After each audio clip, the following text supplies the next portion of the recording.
Bonjour à tous. Je suis Julie Dagenet, la directrice du Festival Art Souterrain. C'est un plaisir de vous compter parmi nous et de faire cette table ronde avec vous. Ça fait 6 ans que nous entretenons de très belles relations avec l'Institut culturel mexicain Remigio. Donc, nous sommes dans la poursuite de ces relations et de vernissage et de table ronde et de grands plaisirs durant le festival. Et je céderai la parole à Jürgen. Je vais fermer ma caméra pour ne pas prendre trop de jus, mais je vais être en ligne tout au long. Si Remedia veut traduire ce que je viens de dire, je lui laisse la parole. Je vous remercie. Je vous souhaite une très belle table ronde. Claro, merci. Sí. Muchas gracias, Julie. Entonces, Julie, como directora del Festival Art Souterrain, acaba de agradecer la presencia de todos y también de las colaboraciones que llevamos desde hace un buen rato con el Instituto Cultural de México. Todos bienvenidos. Adelante, Jürgen. Merci bien, Julie. Muchas gracias, Julie, por la presentación y por ofrecernos este espacio tan importante. Muchas gracias también a Remigio Valdés Hoyos como director general del Instituto Cultural de México en Montreal y, por supuesto, al Festival Art Souterrain, en el que ofrece el marco de esta presentación. También muchas gracias a los presentadores Cynthia Girard y Gilberto Esparza, que ya los conocerán en sus presentaciones. Mi nombre es Jürgen Hoth y, como saben, el objetivo de esta mesa redonda entre profesionales del arte y de la ecología es que estamos buscando explorar junto con ustedes cómo la ciencia ha influido en los artistas y cómo los artistas pueden influir también en la ciencia como una manera de responder ante los retos y las incertidumbres del antropoceno, esta nueva época en la que estamos entrando y que va a requerir lo mejor del conocimiento humano para poder salir adelante. No nada más del conocimiento, pero también de la sensibilidad humana. Voy a empezar entonces con la primera presentación. Van a ser 3 presentaciones que vamos a dar. La primera va a ser el contexto general a nivel de América del Norte, con algunos de los temas más relevantes de ciencia y arte y medio ambiente. De ahí vamos a continuar con la presentación de Gilberto Esparza, que se va a enfocar más a la parte del agua y van a escuchar algunas soluciones sorprendentes sobre ese tema y seguramente novedosas para muchos de ustedes. Y vamos a concluir con la presentación de Cynthia Girard, quien a través de los murciélagos nos va a presentar también los grandes retos que ofrece este cambio de medio ambiente a nivel global, pero también varias de las soluciones y respuestas que han tenido los artistas al respecto. Y, por supuesto, en todo esto, el contexto de qué papel puede jugar y debe jugar la ciudadanía. Entonces, empezamos con la primera presentación. Y, por favor, avísenme cuando la vean ya en pantalla.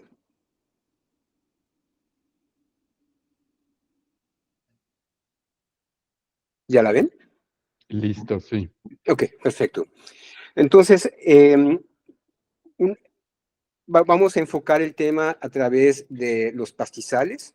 Los pastizales, que es el ecosistema terrestre más grande de América del Norte, ocupa casi la mitad como ecosistema de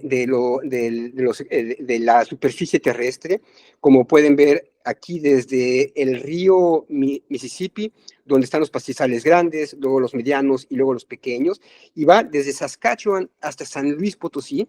Es una zona muy importante, de hecho también a nivel global es el ecosistema terrestre más grande, más amenazado y menos protegido. Cuando uno piensa en pastizales donde se llevan a cabo muchos elementos, no solamente culturales, sino también naturales, muchas veces piensa uno que es una zona vacía, un desierto, pero como podemos ver en esta lámina, por una parte, el ecosistema de los pastizales es un ecosistema natural, tanto así que aquí podemos ver la distribución de las aves de pastizal en el verano, cómo están distribuidas y cómo se concentran estas aves en la parte que les acabo de mostrar de pastizales, y ahora cómo se concentran en el invierno. Es decir, aquí hay 3 países que comparten la responsabilidad de las aves migratorias, y en particular el caso de las aves de pastizal que tienen un hábitat tan específico, en este caso a nivel ecorregional. No nada más hablamos de una migración de especies animales de todo tipo. Un ejemplo fue las aves, pero también podemos hablar de mariposas y podemos hablar de mamíferos y otras más. También podríamos hablar de aguas subterráneas que no respetan fronteras, o también podríamos hablar de aire contaminado o de aire limpio, que igualmente lo que sucede en un país puede afectar al otro. En este caso, nos vamos a circunscribir a la parte cultural también. Lo que ven aquí es la distribución del lenguaje o de los lenguajes uto-aztecas, que va desde la parte alta con los grupos Paiute, cerca de Utah y Oregon, y se va hasta Mesoamérica. Es la misma familia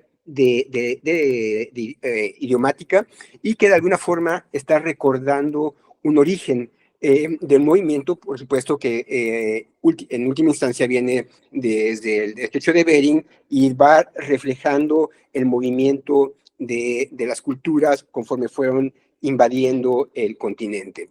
Sin embargo, esto no es estático. Ya una vez establecidas las culturas, como vamos a ver más adelante, también hay un intercambio que se mantuvo muy activo, especialmente con un grupo que se llamaban los pochtecas, los comerciantes, en el que había un continuo comercio de norte a sur y de sur a norte, por ejemplo, cultural, por ejemplo, a nivel de bienes, en el sentido de la turquesa tan importante que se explotaba en el suroeste de Estados Unidos, iba muchas veces a terminar a la zona maya como parte de los rituales, el mismo mineral.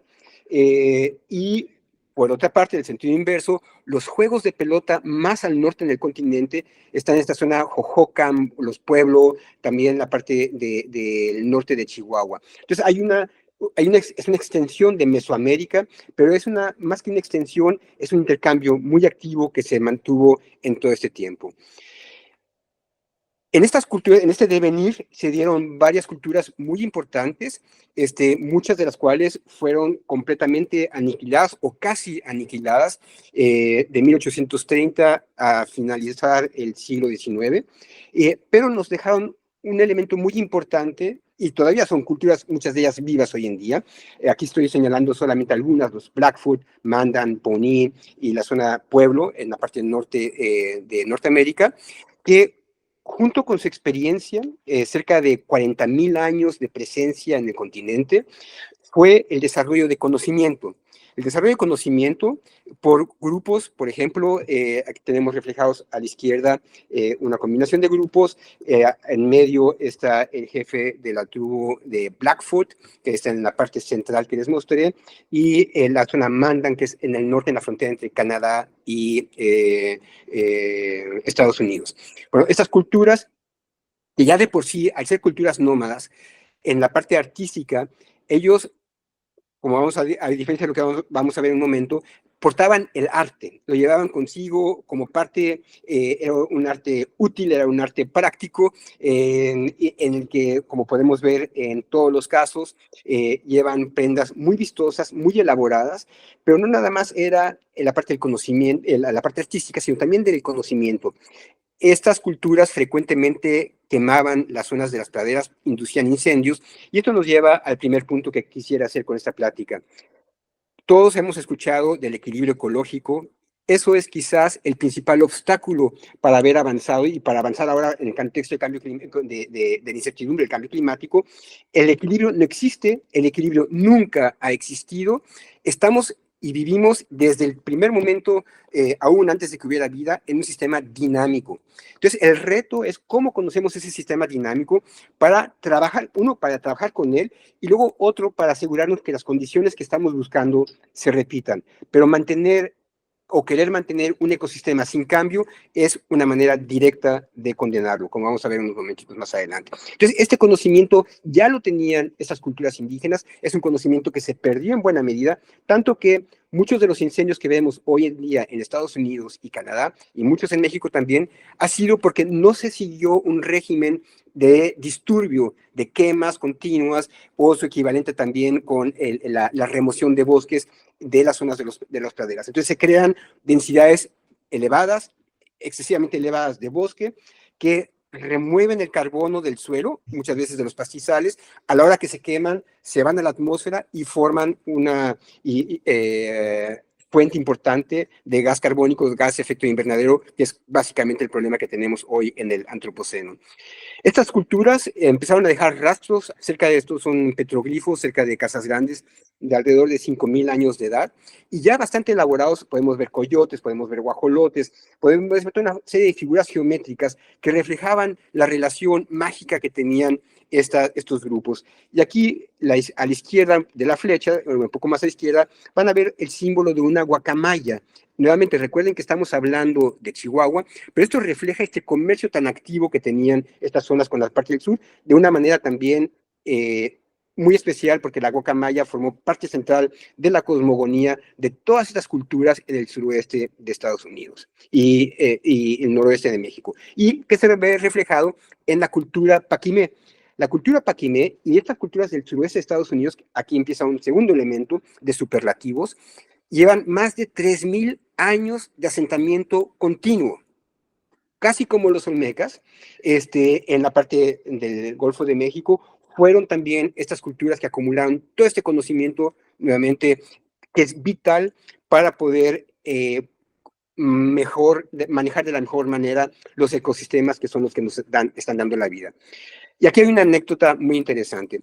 Para empezar, en esta zona, aquí estamos viendo los venados, tanto los venados como los berrendos, como los bisontes, era una parte esencial del sostén de las culturas en todas las praderas, y que era importante conocer y mantener estas poblaciones en buen estado. De ahí, en parte, también, a la hora de que se quema el pastizal, se mantienen pastizales sanos. Y vean aquí cómo lo que estaba reflejado en los petroglifos nuevamente está reflejado 2.000 años después, esto es del año 1200 aproximadamente, en las vasijas, y que se retoma en las vasijas más modernas de Mato Ortiz, que vemos aquí a la derecha. La parte del conocimiento es, por una parte, el manejo del hábitat, pero llevando el arte a lo actual y la relación con la ciencia. En Mata Ortiz, que es esta parte de Chihuahua, originalmente estaban abriendo los lugares donde había enterramientos para vender las piezas originales a los museos. Estas piezas fueron cada vez más escasas y se les ocurrió a ellos inventar. Nadie les enseñó cómo hacer una cerámica parecida, primero para venderla como si fuera una pieza original, pero luego se dieron cuenta que eran tan buenos que empezaron a hacer su propia vasija, su propia línea, y ya con su firma, sin tener que hacer ningún tipo de falsificaciones. Entonces, bueno, este es la parte del ingenio al que me refiero, que es el que va a darnos la clave para ver si la humanidad va a poder salir adelante en los retos del cambio climático, y que no tiene que hacerse en un laboratorio, en una universidad. Se está dando, y se ha dado por más de 30.000 años en el campo, entre las culturas, que es a partir de la observación, la misma capacidad de observación que permitió a la gente en Mata Ortiz desarrollar una técnica muy parecida de orfebrería, como se había desarrollado 1.000 años antes, sin que hubiera habido una continuidad directa. En todo esto, como comentaba, los diferentes especies animales fueron las que crearon las condiciones para poder sobrevivir. Una especie clave fue el bisonte, otra especie clave fue el perrito de las praderas, en francés chien de prairie o queue noir. Este perrito, de esta especie, dependen 200 especies. Esta especie ya casi fue extinguida a nivel de toda América del Norte.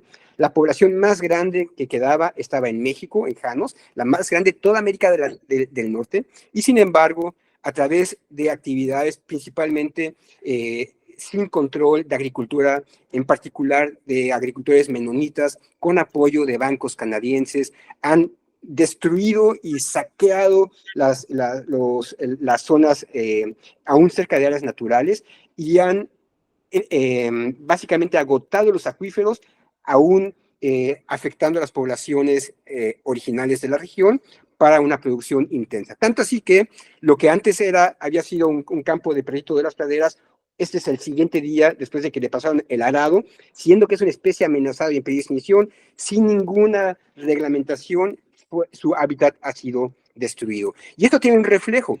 Lo que estamos viendo aquí es cómo a nivel de toda América del Norte, con los censos de aves, hechos desde 1970 a la fecha, la población de aves de los pastizales, que es esta línea amarilla, es la población de todos los ecosistemas terrestres en América del Norte que más se ha disminuido.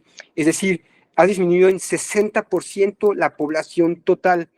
Si estuviéramos en el caso, todos hemos escuchado del gorrión en la mina de carbón, y que cuando el gorrión se moría era momento de salir porque estaba a punto de explotar.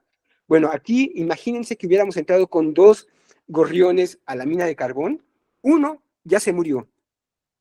Entonces, estos son señales muy importantes y esta información se debe principalmente a ciencia ciudadana. Quizás varios de ustedes han participado en estos censos, que sin esta ciencia no sabríamos en qué estado está el medio ambiente hoy de América del Norte y estamos en una situación de verdadera emergencia. Lo mismo se puede decir de casos espectaculares, también en el desierto, con este se llama el cachorrito de Julimes, una especie de pez que vive en 50 grados centígrados de agua, que es la poza que vemos aquí.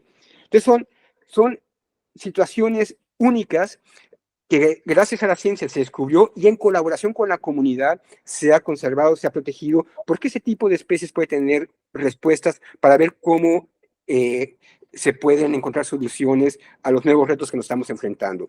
La otra gran región en la zona del desierto es Cuatro Ciénegas. Cuatro Ciénegas, que es el lugar que tiene las condiciones de la vida primordial en la Tierra de hace 3.000 millones de años, y que hoy en día esta agua se está sacando para cultivar alfalfa. 2 de estas pozas ya se secaron. Aquí tenemos la mayor diversidad de virus localizada en el mundo. Virus usada para fines médicos, para fines de todo tipo de investigación. ¿Y qué ha sucedido con ello?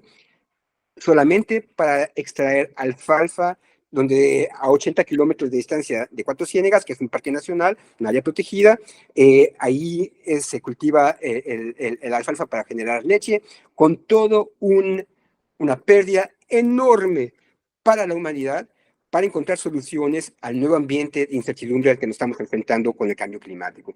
Y algunos expertos, algunos artistas, perdón, como Beatriz Padilla, han tratado de comunicar esta preocupación. Aquí vemos arriba el desierto, la zona pequeña que parece una mariposa es el lugar donde están estas pequeñitas pozas que no existen en ningún otro lugar del mundo, y abajo este firmamento se ve el agua, las formaciones que parecen coral, que se llaman estromatolitos, con las formas más primitivas de vida en la Tierra.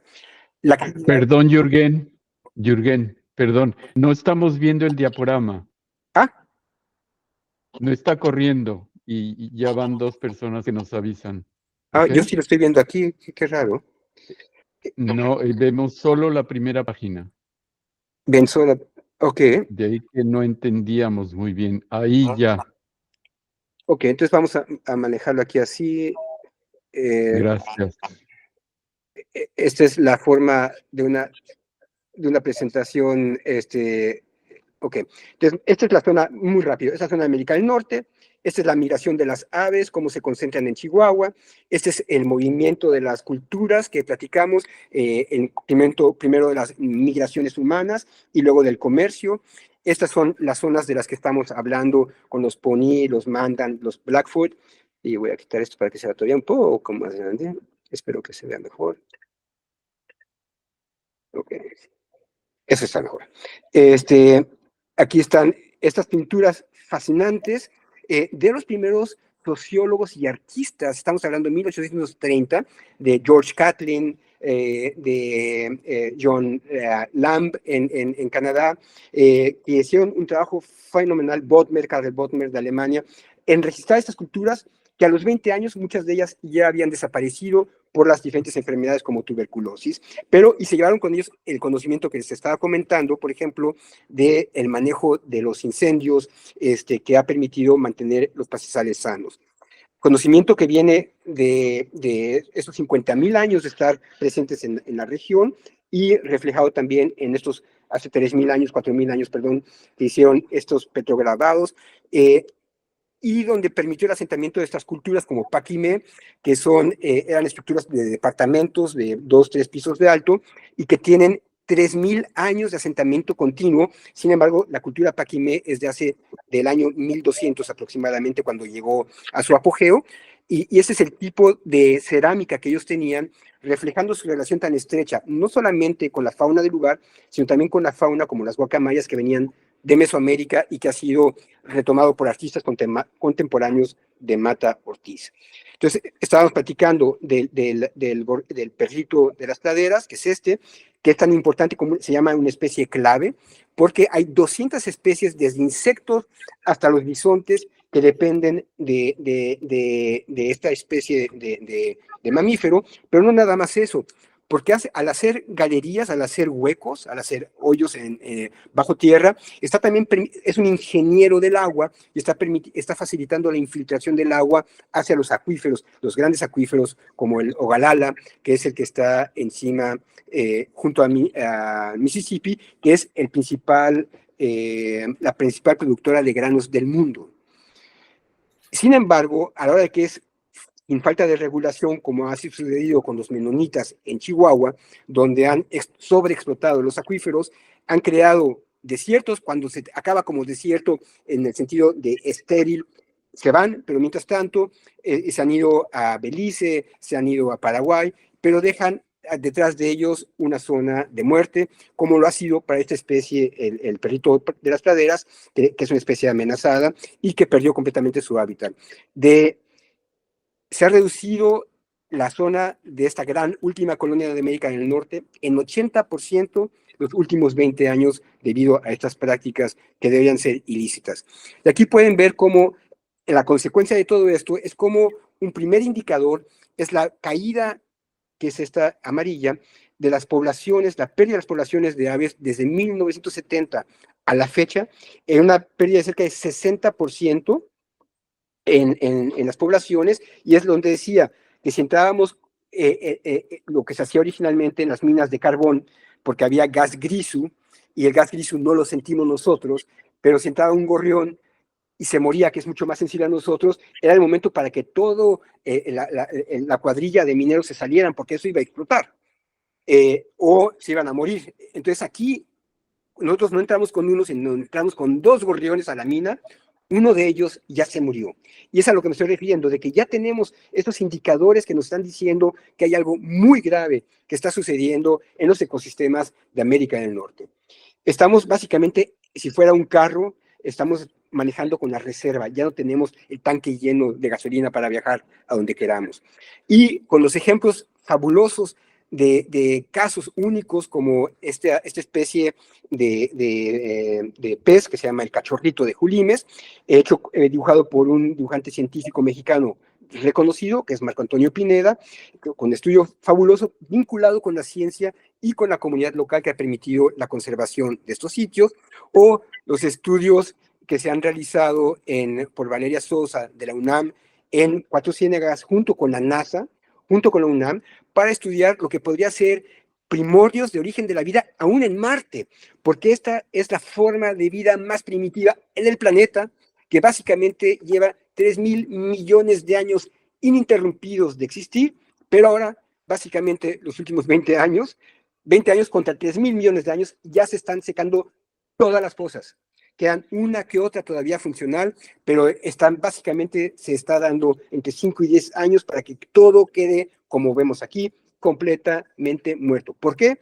Porque se está cultivando alfalfa a 80 kilómetros para producir leche y no ha sido posible encontrar un arreglo con los productores de leche, a pesar de todo tipo de leyes que se hayan dicho y reglamentos para detener esta devastación de la humanidad, no es solamente para México.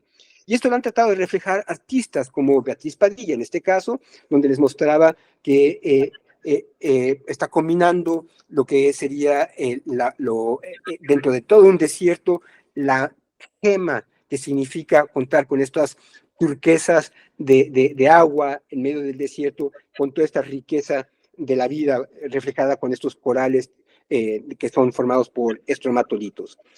Afortunadamente, bueno, por una parte, el trabajo de Valeria no nada más fue investigar, que ese es el otro elemento muy importante, tanto de un artista como de un científico, es cómo formar escuela, que no destaque nada más el individuo y cuando ese individuo falta se colapsa todo, sino que ella, como la pueden ver aquí en medio, formó a toda una serie de jóvenes hace 25 años, que son ahora, ella ya se retiró, la amenazaron de vida, estuvo aún ahí, ha habido todo tipo de conflictos, pero ella dijo, ya es momento de que sean las mismas comunidades que retomen completamente el control de este recurso.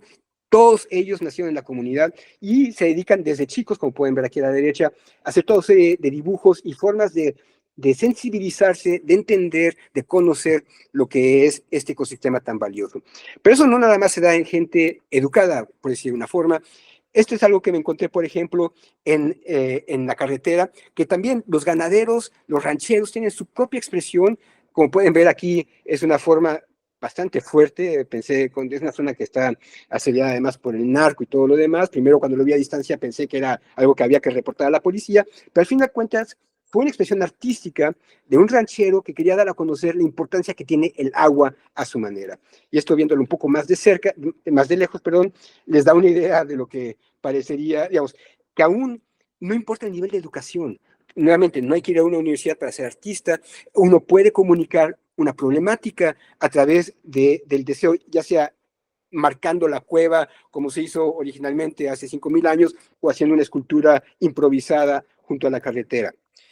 Algo de los artistas ya recientes, ya para terminar, es el trabajo importante de George O'Keeffe, porque no hay muchos artistas que hayan dibujado los pastizales, no hay muchos artistas contemporáneos. Los hay, como les comenté, Kathleen y los demás artistas. Entonces yo tomé esta imagen de George O'Keeffe, ella vivía también en Arizona, y en una reunión de trabajo que tuvimos, porque, bueno, soy biólogo y he trabajado con diferentes organizaciones conservacionistas del mundo, cuando estábamos trabajando en el Río Grande, Río Bravo, sugerí esta visión del Río Bravo, Río Grande, donde básicamente era una manera de consolidar visiones para saber cómo podemos trabajar juntos hacia adelante. Originalmente era para técnicos y científicos, pero finalmente es para toda la ciudadanía. Y que empieza diciendo, nosotros, la gente de las dos Naciones Unidas, anhelamos ríos sanos, básicamente, y al final dice,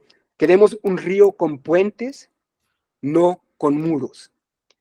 Es otra mentalidad, tenemos que saber que es la única manera de salir adelante, es cómo nos estrechamos la mano los unos a los otros.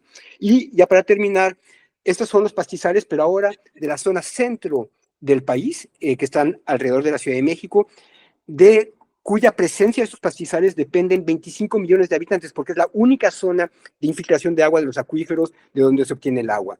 Aquí ha sido también una gran pelea, porque hasta fechas recientes apenas se ha permitido temas de los pastizales manejado por las comunidades indígenas, propuesto por las comunidades indígenas, incluso para quitar árboles. El árbol en el lugar equivocado, la especie equivocada y la densidad equivocada se ha convertido en el enemigo público número 1. Es decir, ojalá, si queda algo de esta plática, es que no, yendo a sembrar un árbol, muchas veces estamos haciendo todavía más problemática la situación. Tenemos que entender un poco cuál es el contexto y que cada ecosistema tiene su propia realidad y que tiene su manera de ayudarle. El árbol no es la solución para todo. Y ya para terminar, ahora sí, el siguiente paso, llevamos 15 años trabajando a nivel de cabildeo con las Naciones Unidas y finalmente, hace año y medio, se aprobó que para el año 2026 se realizará el Año Internacional de Pastizales y Pueblos Pastores.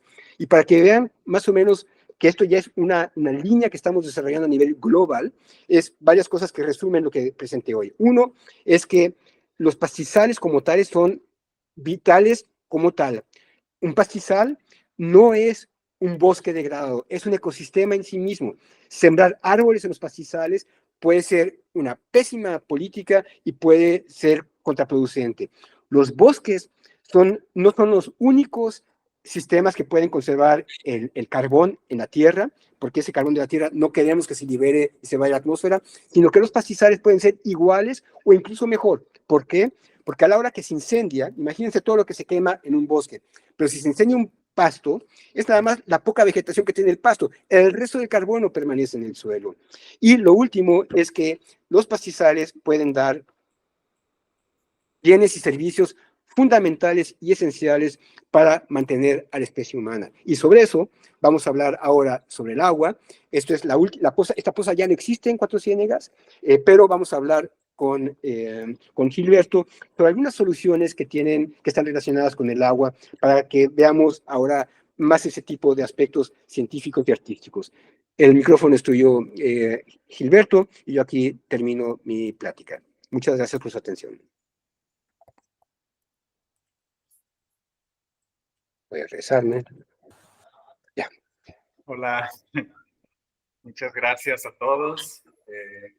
Muy interesante lo que estás exponiendo, ¿no?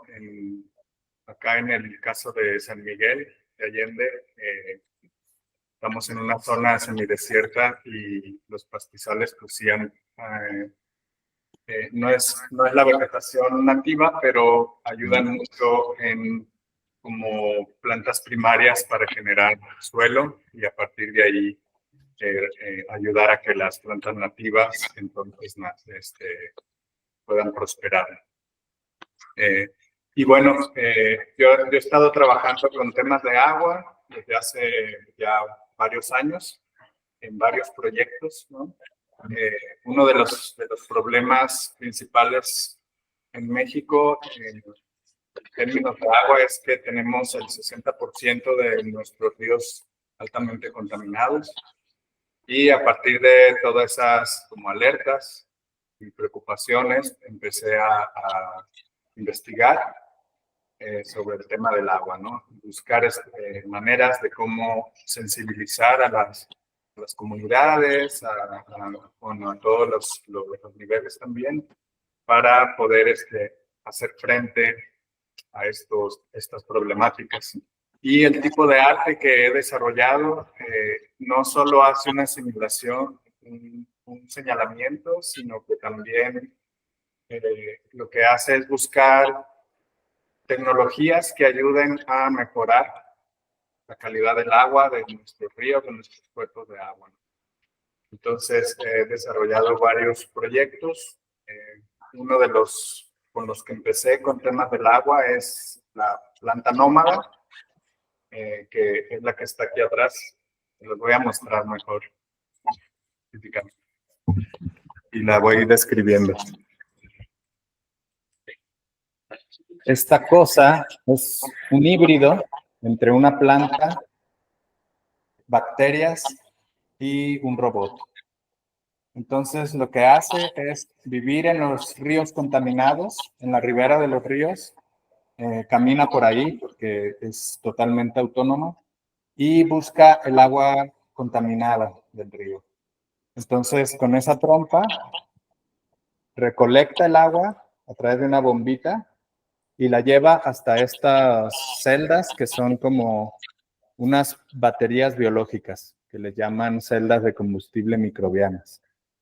Y entonces ahí todas las bacterias autóctonas del río llegan a este lugar y empiezan a hacer sus procesos metabólicos, a comerse todos los metales pesados, materia orgánica, etcétera. Y entonces en ese proceso limpia el agua y el agua limpia se la da a estas plantas que van creciendo sobre su lomo, sobre su espalda, ¿no? Pero las plantas, al igual que las bacterias, aportan energía eléctrica al robot. Entonces es como una relación mutualista o simbiótica en el que el robot mantiene vivo a las bacterias y a las plantas a cambio de la electricidad que recibe. También tiene unas celditas solares para completar la energía que requiere el sistema.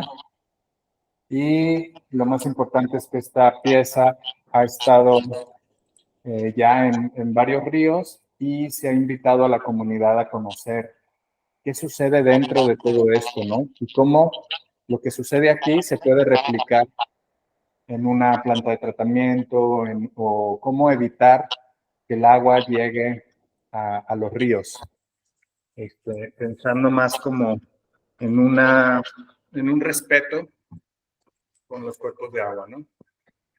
Y actualmente estoy desarrollando otro proyecto que va a iniciar ahora para una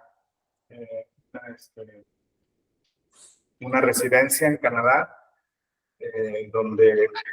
donde vamos a desarrollar la tecnología para hacer unas islas que hacen todo un proceso metabólico, un proceso biológico, para mejorar la calidad del agua de los lugares donde se instala esta isla. Y está basada en tecnologías ancestrales, como las chinampas, que se usan se siguen usando, en la Ciudad de México, en la zona lacustre, ¿sí? Y bueno, está inspirado en eso, pero además tiene otras tecnologías de filtros biológicos, como plantas y bacterias, que ayudan a mejorar la calidad del agua. Y les voy a compartir unas imágenes.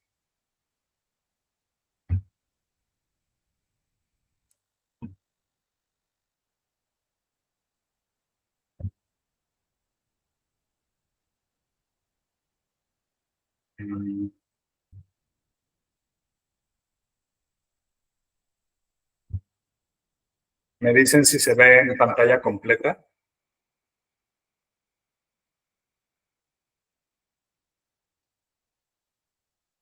¿Sí lo están viendo? ¿Que cambia la diapositiva o no? Sí, sí lo estamos viendo. Sí, se ve muy bien. Entonces, esta es una fotografía de algo que sucede mucho aquí en el centro del país, que es un bordo que le llaman. Y es un reservorio que se hace manualmente o con máquina para poder aprovechar el agua de lluvia y que los animales puedan acercarse a tomar agua ahí, como el ganado. También se puede usar de uso para riego, etcétera, ¿no?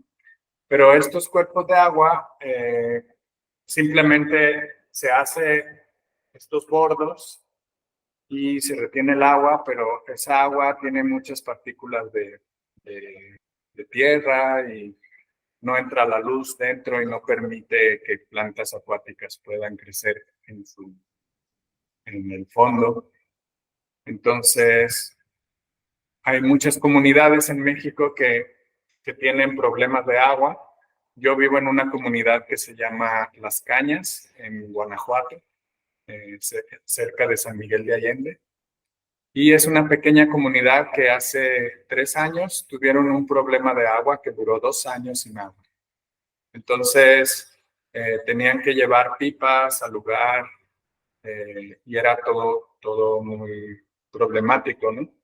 Entonces, cuando por fin lograron hacer otro pozo, porque el pozo actual se había secado, entonces excavaron, encontraron agua y ahora está otra vez funcionando, pero tienen un acceso de agua restringido, solo pueden tener acceso a agua 2 veces a la semana actualmente, ¿no? Y ellos tienen un bordo, no sé si se alcanza a ver ahí, en esta zona, cerca de la cañada. Ellos tienen un bordo que fue destruido hace 6 años por una gran lluvia que hubo. Entonces se desbordó el agua y se sobresaturó y la propia agua destruyó el bordo, ¿no? Entonces eso se sumó con la crisis de agua y bueno, tienen esos problemas. Y entonces, a partir de eso que observamos, surgió este proyecto de Isla Simbionte, que en realidad lo que buscamos es crear esta como isla flotante llena de tecnologías, ¿no? Y bueno, finalmente lo que tiene es estos filtros biológicos donde colaboran plantas y bacterias para ir purificando el agua. En medio tiene un sistema de bombeo y arriba unos paneles solares para hacer funcionar la bomba. El agua esté circulando, tomando agua del lago y llevándolo a través de todos estos filtros.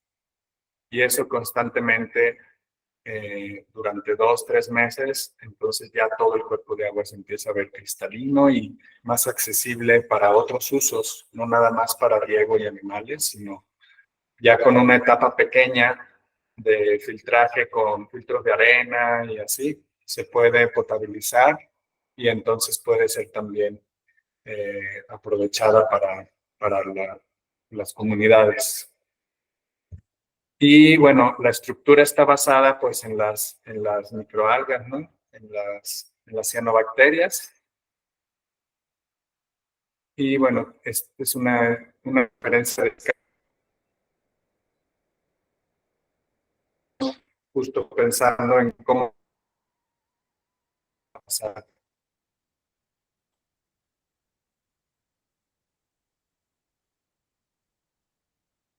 Todo, me imagino. Hay un boceto de cómo estaría en el agua. Y aquí se ve ya como un fotomontaje de la pieza a escala en relación al cuerpo de agua de Cañas, ¿no? De la comunidad. Y bueno, ahorita estoy haciendo una maqueta a escala 1/4 para poder entender el tipo de materiales que hay que usar, el tipo de flotadores, varias cosas, ¿no? Y la residencia justamente va a ser para poder desarrollar y poder crear toda esta parte técnica para que la pieza pueda ser real, ¿no? Y la idea también es poderla instalar en el contexto local para poder crear una dinámica con la comunidad en la que se puedan apropiar de la pieza, o sea, como adoptarla, y que esta pieza pueda ayudar no solo a limpiar el agua de ese cuerpo, sino también que pueda servir hasta como una fuente de alimento, ¿no? Como un lugar donde se pueda llegar en kayak y puedas cosechar lo que hayas sembrado en esta isla, cosas así. Entonces, lo que busca realmente es activar esa relación entre el agua y las comunidades, ¿no? Ese es su principal objetivo. Y en el caso de Cañas, en México, es también como el pretexto para poder buscar apoyo gubernamental para poder restaurar el bordo, instalar la pieza y entonces crear en esa cuenca, porque es un área común del pueblo, convertirla en un pequeño parque donde haya actividades que tengan que ver con la cuenca, hacer programas de restauración de la cuenca para ayudar a que no se asolve el bordo y también ayudar a que el agua cuando llueva no baje violentamente, sino que baje poco a poco gracias a toda esa restauración a través de represas filtrantes, a través de curvas a nivel que ayudan a retener el agua y a sembrar agua para nutrir a un pequeño manantial que hay en ese lugar. Entonces, la pieza nada más es como el activador de todo eso y desde el inicio vamos a estar involucrando a la comunidad para hacer todas las etapas de este proyecto de largo aliento. Y eso es lo que les quería mostrar. Muchas gracias, Gilberto. Y pasamos entonces ahora a tu presentación, Cintia. Adelante. Ok, gracias a ustedes. Y ok, empiezo. Me voy a compartir mi screen. Aquí. Fenêtre. Oups. Tous les grands fenêtres. Un moment. ¿Dónde está aquí? OK.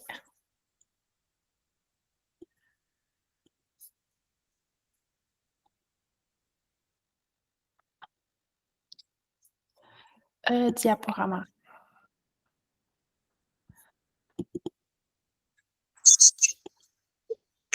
OK. OK. Empiezo. Mi trabajo que me voy a hablar hoy es sobre los murciélagos. He hecho pinturas sobre los murciélagos desde 6 años. Y a mí tengo mucho amor por los murciélagos y me voy a solamente quiero ver. OK. Tengo mucho amor y tristeza también porque el caso de los murciélagos en Quebec es muy duro. Hay como 3 que son en voie de extinción. Y entonces, aquí es la primera obra. Es todas pinturas. Es pinturas sobre una fotografía de Arquiva, ¿sí? Okay.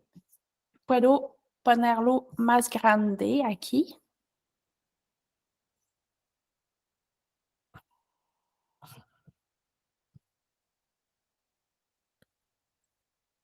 Oups, comment je fais? Aquí. Una otra. Entonces, mi proyecto es de hacer pintura documentaria y también imaginaria, con la imaginación. Y veo mi trabajo como un poco como una activista, pero con poesía y pintura. Para mí es importante de sensibilizar la gente sobre el caso de los murciélagos y quiero hacerlo con las pinturas. Y quiero no solamente utilizar la ciencia, pero también el apego, el cariño por los animales, porque pienso que tenemos, tal vez que tenemos que tener más apego para querer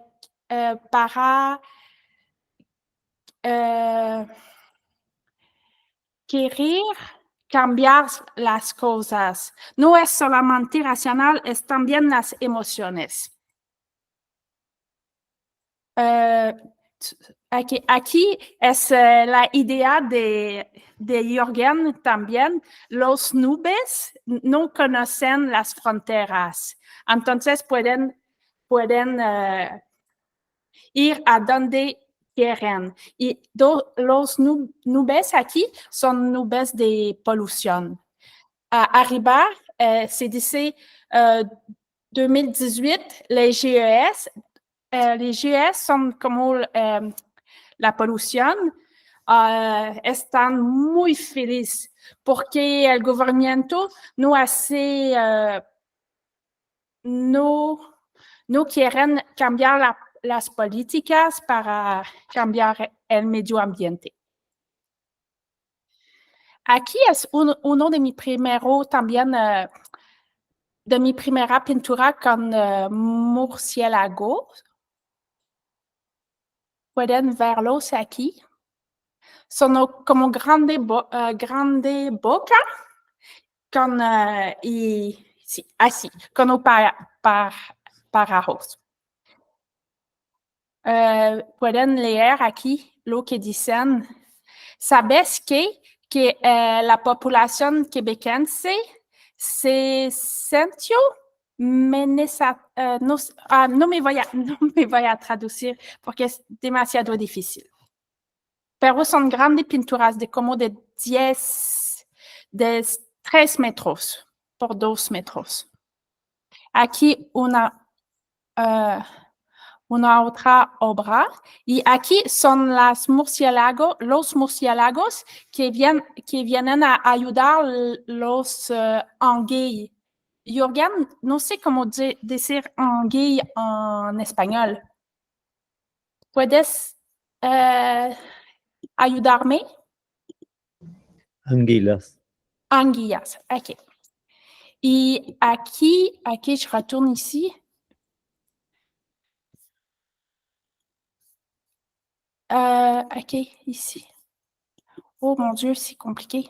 Aquí pueden ver una otra obra con murciélagos, los 8 murciélagos de Québec. Y sí. No sé si c'est vidéo, si bon, est bien, si c'est trop grand ou trop petit. Ouais, ok. Parce que je suis comme sortie de mon truc. Bon. No sé por qué. También Aquí. podemos agrandar, cada quien en su computadora lo puede agrandar. Puede agrandar. Ok, un momento. Aquí, ¿está bien también? Sí. Sí, y es más grande. Es más grande. Gracias. Ok. Aquí es más grande. Para mí es muy importante todos los detalles, todas las pequeñas cosas. Entonces, me gusta mucho leer la enciclopedia de los murciélagos y conocer todo, porque la ciencia es también para mí como un libro de historia. Y cuando uno conoce más detalles, pueden tal vez, no sé cómo decir, pero que faire plus d'attachement, se créer plus d'empathie. De crear más vinculación y empatía. Sí, sí. Ok. Gracias, Jürgen. Aquí pueden ver los detalles. Aquí los detalles no son tanto buenos. Las flores son flores de Québec también. Se llaman flores sanguinaires, como floras de sangre. Porque la sève es roja. Sí. Oups. Ok, je suis encore sortie. Je fais ça ici. Ok, una otra obra.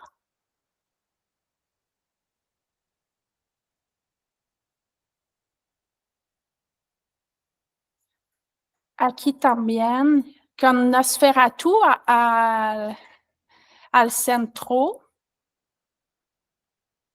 Y una mujer que es un murciélago también. Y aquí podemos ver la velocidad. Y para mí la velocidad es un poco como el tiempo ahorita, que el cambio se maneja muy rápido.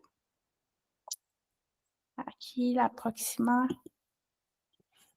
También, sí.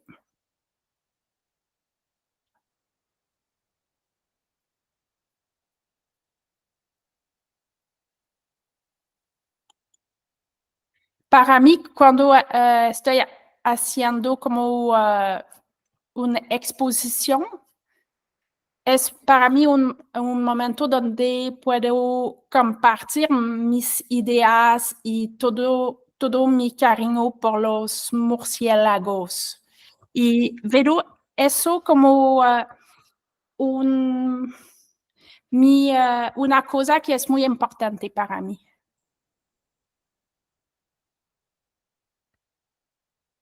Tengo pintura muy imaginaria, con imaginación, y otras como más con observación. Aquí son con observación, son murciélagos de Québec. Una otra grande. Aquí se dice in bat we trust, je chauve-souris. Para mí también, cuando cuando tienes algo que tiene muy cariño y que trabajas muchos años, a un momento me siento como un murciélago. Cuando me voy a dormir, puedo pensar que estoy un murciélago, que mi cuerpo es diferente, que mis manos son muy largas y que puedo ir en el cielo en la noche para comer muchos insectos. Aquí es la última obra para hoy y es mi autorretrato con murciélagos.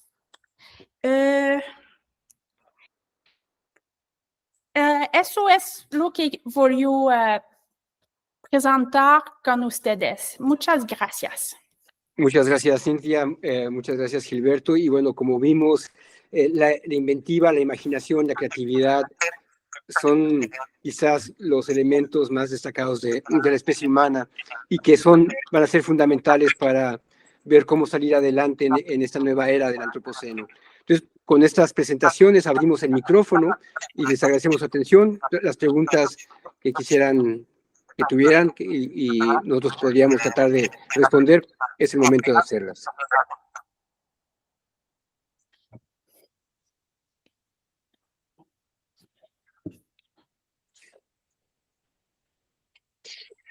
En lo que se anima a alguien, no sé, si alguien quiere hacer alguna pregunta, por favor, levante la mano y mientras se animan, yo tenía una pregunta para Gilberto. ¿Cómo se genera la energía eléctrica a través de las plantas en este dispositivo que has creado?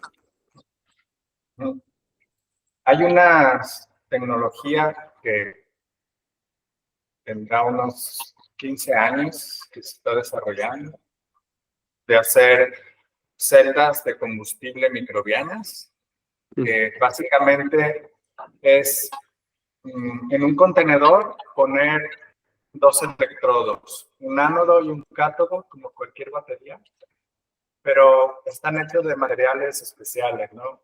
El ánodo es de grafito y el cátodo es un catalizador de platino. Y en medio de esos dos hay una membrana impermeable, semipermeable, que le llaman membrana de intercambio protónico.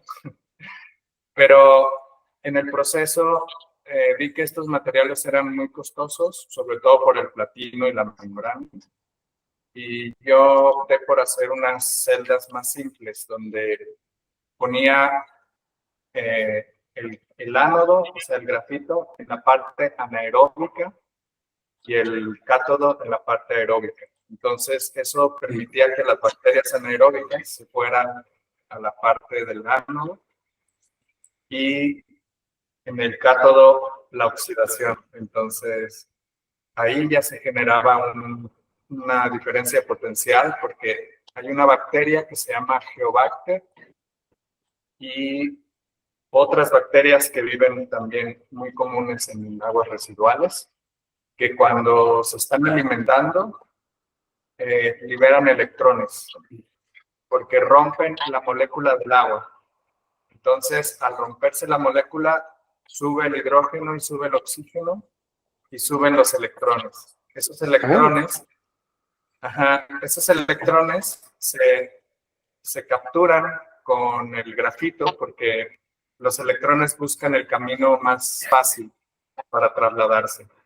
Entonces, el grafito es un material conductor y entonces prefieren irse los electrones por el grafito, subir por un cable de acero, y entonces ahí tenemos un cosechador de energía.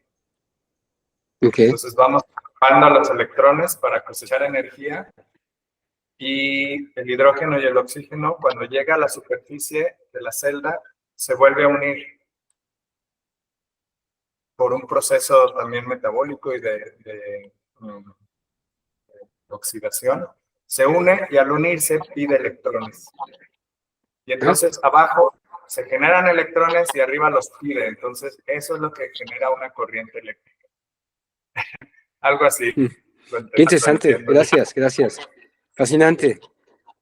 Y tenemos una pregunta de Gabriela Turbide, dice, quiero saber cuáles especies de plantas utilizas, Gilberto, y también cuál porcentaje de electricidad viene de la celda biofotovoltaica.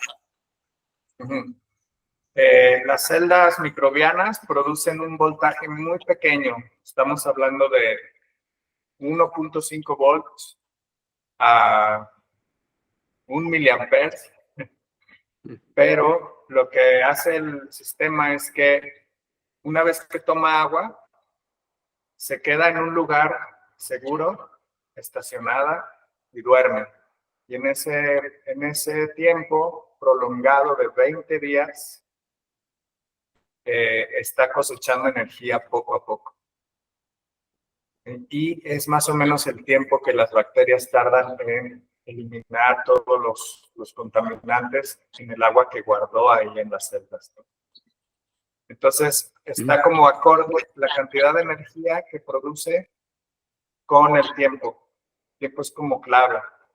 Entonces, es una máquina, es una especie que tiene un metabolismo que corresponde a la velocidad del metabolismo de las bacterias, del proceso de degradación.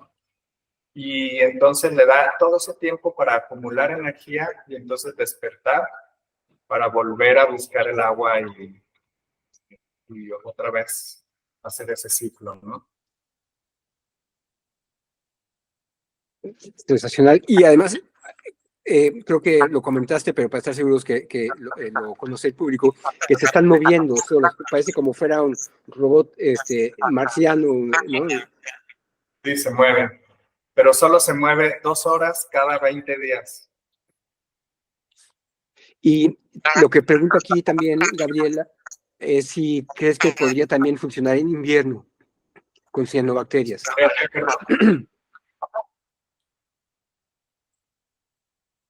No te escuché lo último. Así la pregunta es si también piensas que podría funcionar en invierno con cianobacterias. Bueno, solo la he puesto en el contexto en México. Acá no se congela. Yo creo que si se congelara, entraría en una etapa de invernación. O sea, las bacterias, todo, a la hora de congelarlo, no se mueren, sino que se quedan como inactivas. Y cuando el agua vuelve a estar a una temperatura, se activan otra vez. De hecho, cuando hace más calor, su proceso es más rápido. Puede variar entre los 18 días hasta un mes, depende de la temperatura. Ok, gracias. Y tenía una pregunta también para Cintia. ¿Cómo has usado tu arte, Cintia? ¿Y qué respuesta has tenido del público? Comment est-ce que tu as utilisé ton art et quelle réponse as-tu eu du public?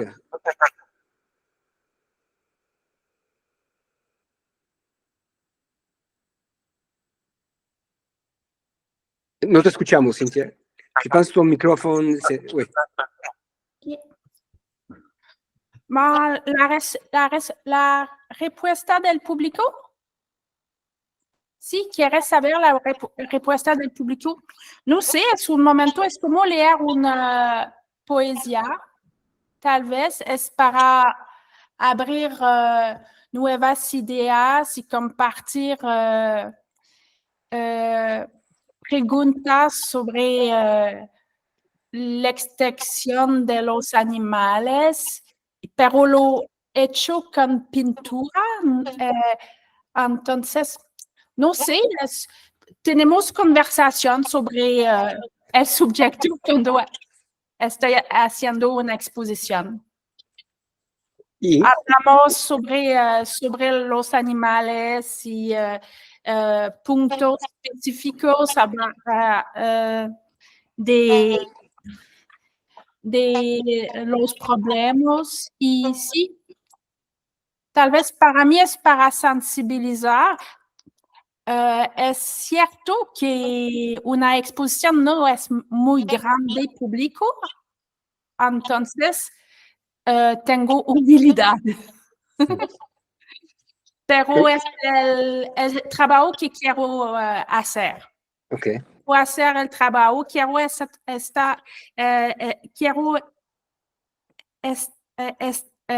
quiero ser una abogada por los murciélagos. Uh-huh. Y lo he hecho hace como 6 años y sí, no sé, no sabemos qué hacer realmente para cambiar las mentalidades, tal vez, pero es mi objetivo. Uh-huh. Y en ese sentido, Gilberto, ¿cuál es tu objetivo? ¿Hacia dónde quieres llevar tu proyecto también? ¿Hacia dónde vislumbras sería tu proyecto de aquí? ¿Dónde vas a estar en 20 años? ¿Dónde quisieras estar en 20 años? El micrófono está apagado, Gilberto. Perdón. Bueno, yo busco a través del arte es como el pretexto, digamos, para poder hacer investigación, recolectar información, hacer reflexión, todo este material que se va generando en los años. Lo que quiero es buscar diferente tipo de estrategias y cuerpos de obra y de difusión para que el mensaje pueda llegar a más gente. Entonces, sí, se ha logrado muy bien en el ámbito artístico. Son obras que se han exhibido en muchos lugares, pero también me interesa mucho el diálogo con los investigadores. Entonces, me gusta mucho participar en este tipo de reuniones, porque justamente entramos en diálogo no solo desde el arte, sino también desde el punto de vista de los biólogos, de los investigadores, también como historiadores, etcétera. Entonces, me gusta buscar ese entretejernos y juntos ir como creando más información y buscando estrategias de cómo divulgar esta información. Y otra cosa que me interesa mucho es la participación, buscar estrategias para involucrar a la gente en acciones, no solo en contemplar o en recibir información, sino también en actuar, ¿no? En apropiarse de los procesos, ¿no? Involucrarse. Hay un proyecto que se llama Corálisis, que también es algo similar a esto, pero es en el mar.